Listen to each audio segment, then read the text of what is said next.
Hey guys, Jonathan here, and we're not at Shadow Foam today. We've come down to visit Jon and Jess, the True Blue Travellers, who have got an epic adventure planned to the Arctic. Yep. So it's always been a bucket list thing of ours to do, and yeah, we're off in a few weeks actually. We just built the Sainsburys van, but we need a recovery kit in case we get stuck, basically. So this is where and if you're Jon in the UK, you know what Sainsburys van means. Go and check out that video series because it's epic. Tool Talk Tuesdays has been a favourite of mine. This beast of a toolbox is already pretty epically organised. That's crying out for some Shadow Foam, to be honest, John, but we're here for the get out of jail free card. Yeah, well, when we was in Australia, we got bogged a few times on the beach, and that's when we decided every time we go somewhere like this, we need a good kit in case something goes wrong, basically. Yeah, well, this is a bit of a beast of a box, isn't it? So this is like a Vanguard ABS case you've picked up. I'll cut some inserts to fit this case, and then you've got to figure out from all of this hoard what you're putting in there. We might need a few more cases. Right, I'll cut some inserts.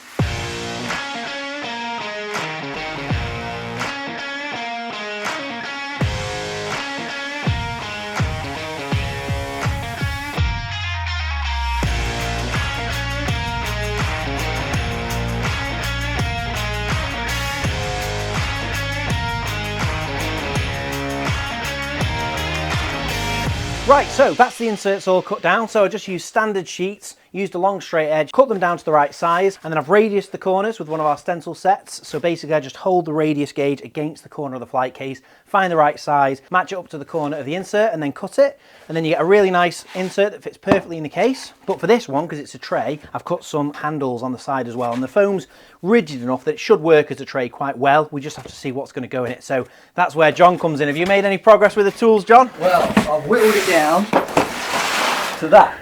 So do you reckon we can work with that? Well, I mean, I don't know if all that lot will fit in there without the foam, to be honest, but we'll... What have we got here? So I've got, this is a jump starter pack, obviously with the headlights that you've got to be on out there. I left them on one day, so I've used that before, so I definitely want that to go in there. Yeah, sounds definitely good. And then we've got fold-up shovel. So again, you never know when you're going to get stuck and you need a shovel. Do you not need a big snow shovel? Yeah, well, that was what Jess was saying. So, but yeah, it's all space in it. So hopefully that can go in. And then we've got a soft shackle and a ring as well. So I don't actually know what that is. The soft shackle. So you can use a normal shackle, but basically when they go wrong, they're like a catapult. Like if that goes wrong, it goes through your windscreen. It's like a bomb going off, basically. Whereas these are a lot safer, a lot easier to use.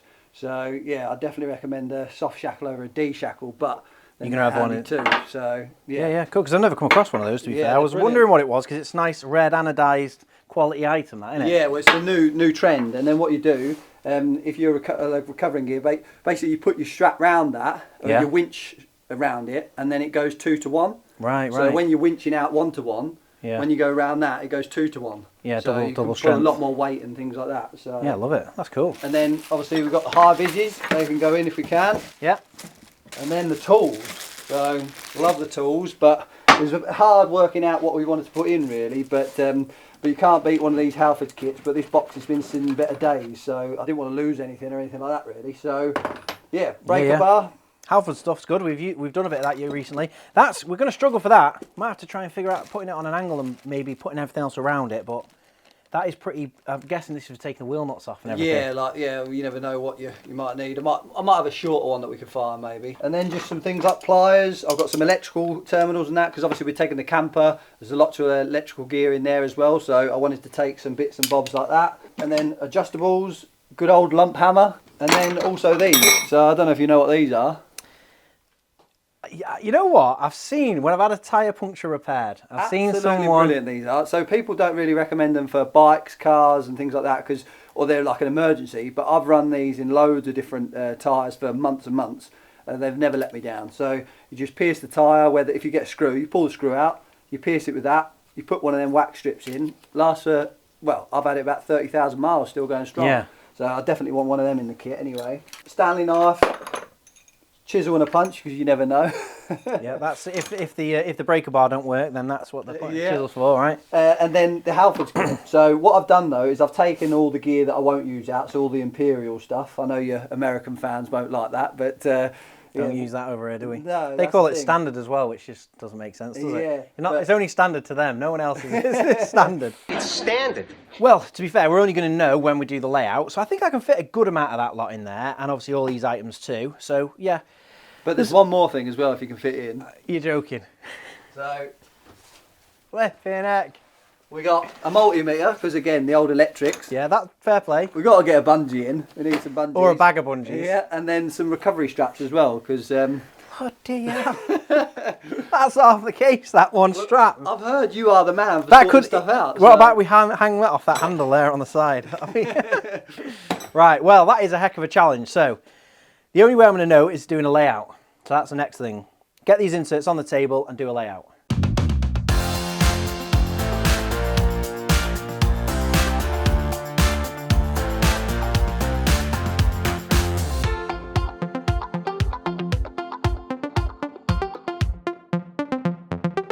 Right, so that's about as much of a layout as I can do because there is so much stuff. So this one here, I'm going to struggle basically because there's still loads of sockets left. So the only way I'm going to be able to do it is cut in the essentials and then condense it down as much as I can and then add the other stuff in the gaps. But to help, this is like the wild card, this bottom layer. It's a double deep layer. Some of the items are really big, but they do squeeze down a bit. So I'm only really going to know how much I can fit in that once I've kind of cut a few of the items in. So the plan is, cut all of this base layer first and then see how much of this stuff here I can cram in there, get as much as I can in there, and then I'll know exactly what's left to go in here. So let's get to the cutting. And when it comes to cutting shadow foam, all you need is one of our cutting kits. Now they come free with most orders. Everything we're going to be using in this video is available on shadowfoam.com. Links in the description so you can head there, get anything you need. Right, so all I need is the anti-cut glove, scalpel with the blade on, and let's get cutting.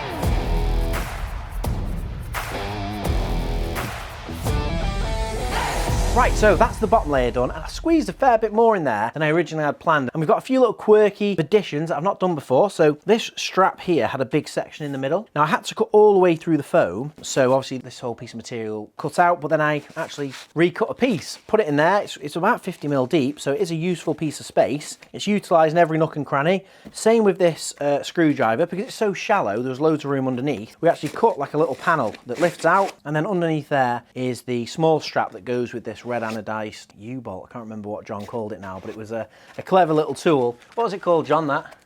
Can't remember.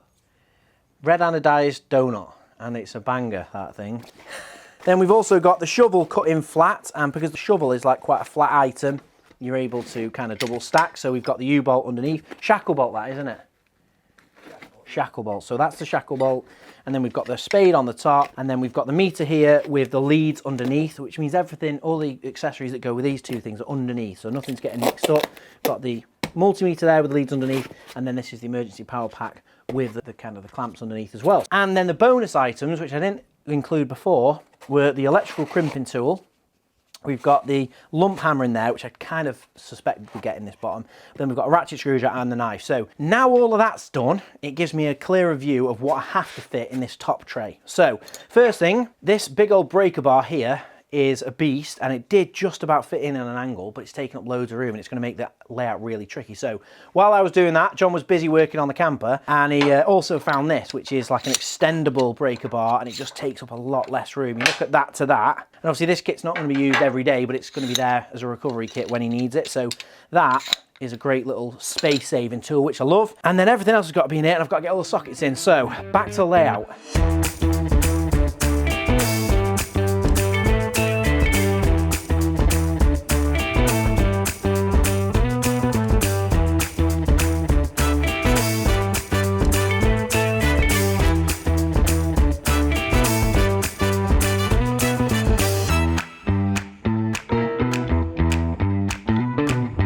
Right, Right, so that's the layout sorted. We were able to boil the kit down a little bit. Some of the hand tools were a little bit duplicated in that Halford set, so didn't need everything. So we've basically taken away the 3/8 ratchet because we had a 1/2 inch, 1/4 inch and a 3/8. So by taking the 3/8 away, a few of the sockets are 3/8, but John's added this 1/2 inch to 3/8 adapter. So that immediately saves a bunch of space. This is the set for fixing tyres, which I'm really pleased about. We've got that in there. Got all of the extensions, and we've got the wobble joint, so all of the accessories that go with the socket set are in here, and then we've got a set of 1/4 inch sockets and then a full set of 1/2 inch sockets, all the way from 32mm down to 9mm. Could do with an 8mm there, to be fair. And then that is, the 1/4 inch is 13mm down to 4mm. So full set of 1/4 inch, full set of 1/2 inch sockets, and we've got the spanners. Really good mix of tools there, really happy with that. You might have noticed I've got the GoPro on, so we're going for the Jonna View cam, the Jonna cam, and hopefully at some point, John's working on the build at the minute, but maybe if he pops past, we can get him involved, get him cutting some shadow foam. So while he's not here though, I best get back to it.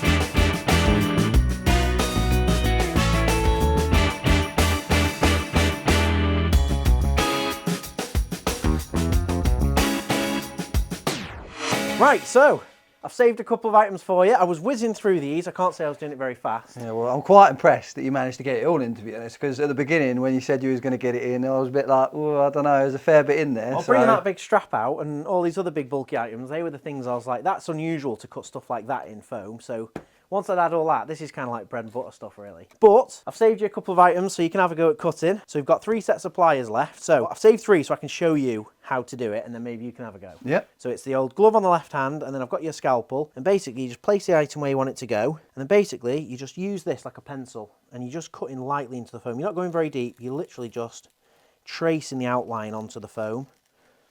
And like I say, at this point, it doesn't matter how deep you cut, you're just capturing that outline.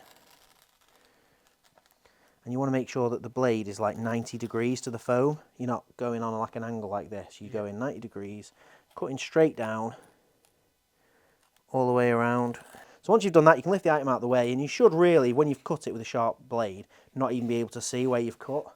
But then you can press down on the foam and kind of show where you've cut, and you can go back.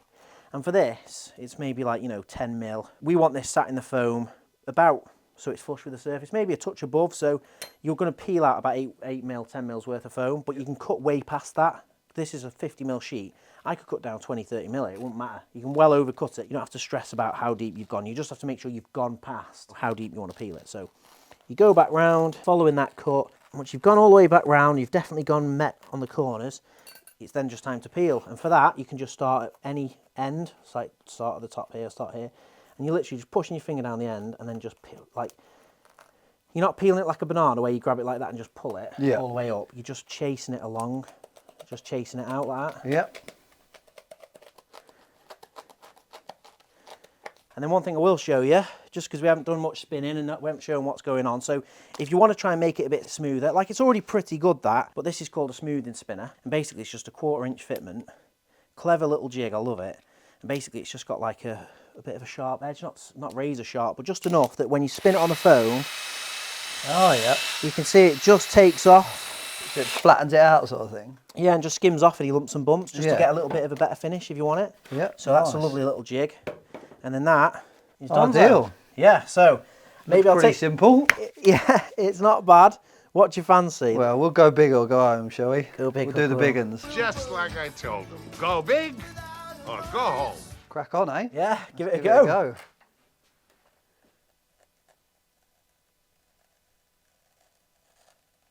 Looking good, that. Just added pressure, the silence for you. Don't know if it's worse leaving you the last one to do rather than should have given you the first one. I was going to say, yeah, you've done this like beautifully. Yeah, it's all done. It's like, you just do the last one, mate. Oh, I think that's the whole outline. Yeah, it looks good. And you've got it literally, you can't really tell the cut, so it means it's a nice clean cut. Yeah.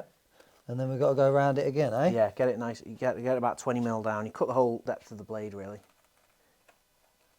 You get this looking mint and then pressure's on Jess then tomorrow.